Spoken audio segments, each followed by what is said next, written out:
Hello, my name is Tamathy, and I grew up in a small town in Missouri, and I'm the oldest of 21 children. There are 12 girls, 9 boys, no twins, same parents.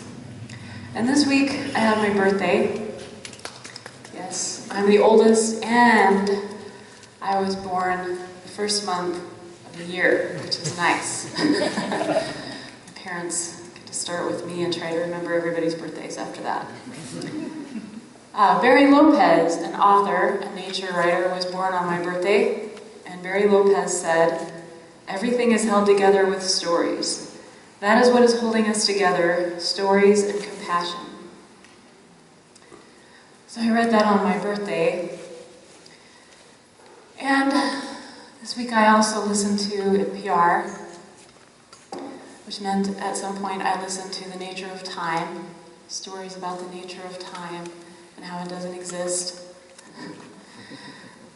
and how it does exist, all time, everything that happens, from the past to the future, all happens right now, in this moment, and it's all happening at the same time.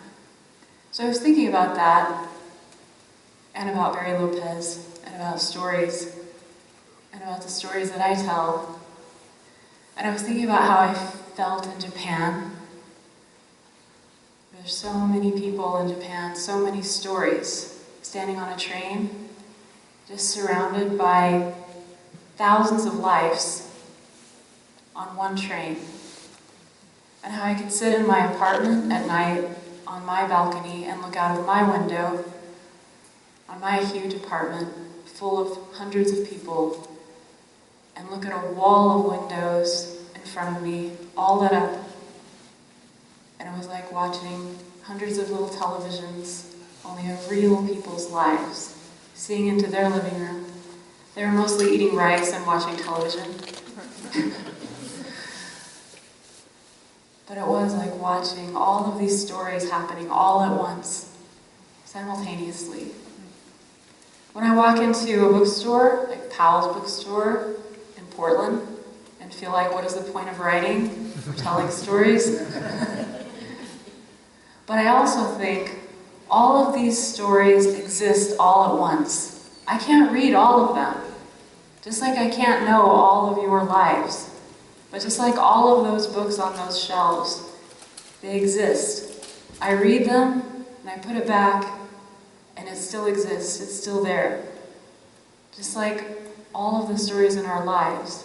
It feels like we're living them in sequential order, and the ones we've lived are gone, but they're still on those shelves, and we can still go back and open them up at any time.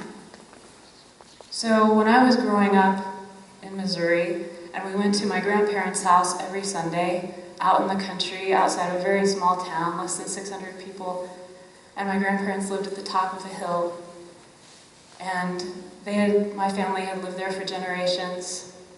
They still hadn't gotten around to putting in plumbing after all those generations, but they had lived at the top of that hill for a long time, and they'd had a lot of cars and tractors during that time, and they were all still there. And so on Sundays, when it got very hot and very, very, very boring, after we'd already eaten, and all of the relatives were sitting around telling really dull stories about cars, then I would go out and get on one of the old tractors that didn't move anymore and had weeds and grass growing up all around it. And most of everything on it was rust and rusted solid. But sometimes you could turn the wheel a little bit, or turn strange cranks and move things. And I would sit in the metal seat, and I would lay over the top of it and look at the sky and look down over the fields around that hill and just sit there and stare. And sometimes I thought about things, but mostly I didn't think about anything.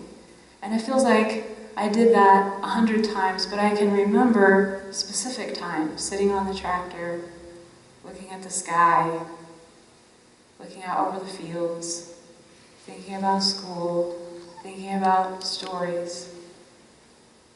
Why is that moment, why is that time sitting on that tractor so important? Why can't I tell it to you right now? Why does it have any meaning? But it does. And if you told me how you spent your Sunday afternoons, somehow it would hold us